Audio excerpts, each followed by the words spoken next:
Klimčuks un štāba priekšnieks Valentīns Bobriševs, lai ziņot Latvijas prezidentam, ka Krievijas karaspēka izvešana pabeigta.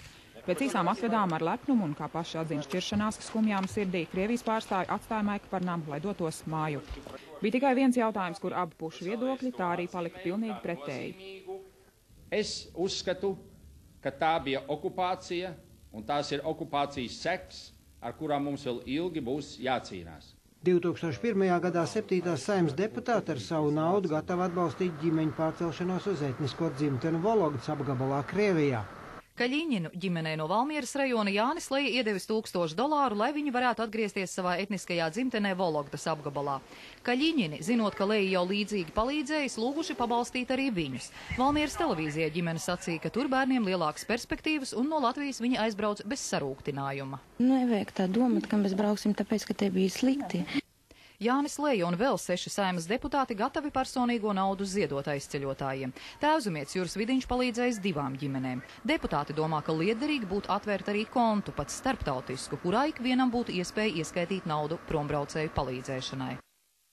1995. gadā Olainas imigrācijas nometnēs 128 kurdi piesaka bada streiku un konfliktē ar policistiem. Šodien, kad Olainas nometnē pie bēgļiem ieradās žurnālisti, bēgļi satraukti jautāja, kāpēc līdz ar mums ir policija. Viņi apgalvoja, ka pārtraukuši bada streiku baidoties no turpmākajām sadursmēm ar policiju. Šobrīd mūsu stāvoklis ir ļoti slikts. Daudz bērni palikuši bez vecākiem. Mans mazais dēls ir savainots galvā. Piektdien te viss bija pilns ar dūmiem. Kad ielauzās policija, mēs īsti nesapratām, kas notiek. Es nevaru jums pastāstīt sīkāk, jo man bail, ka kāds no viņiem varētu atriepties. Mēs prasām tikšanos ar prezidentu un iekšlietu ministru un esam gatavi doties atpakaļ, no kurienes ieradāmies. 2000. gadā Saeimas deputāts Juris Vidiņš ar izmaiņām krimināla likumā iesaka, kā sodīt pedofīlus.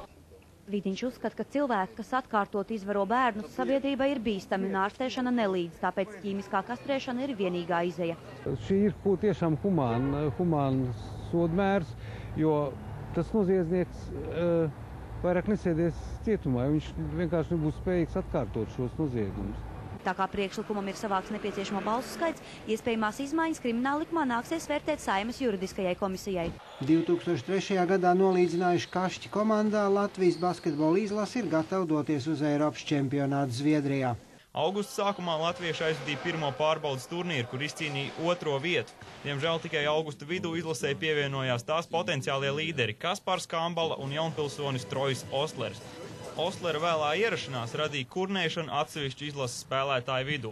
Saka, mēs trenējāmies jau vairāk kā mēnesi, bet te pēkšņi viņš atbrauc un ieņem mūsu vietu sastāvā. Bija radies pirmais publiskais konflikts izlases jaunāko laiku vēsturē starp spēlētājiem. Tomēr ugunsgrēks ātri tika nodzēsts un šodienas komentāri liecina, ka viss ir kārtībā. Arī nemieru cēlājs Roberts Štelmachers kļūst diplomātiskāks.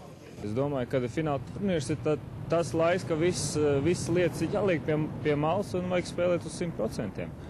Es domāju, ka komandai ir labs gars. 70 stundas un Latviju pārņems lielais basketbols. Turam īkšķus. Gunārs Dūzis, Latvijas televīzija.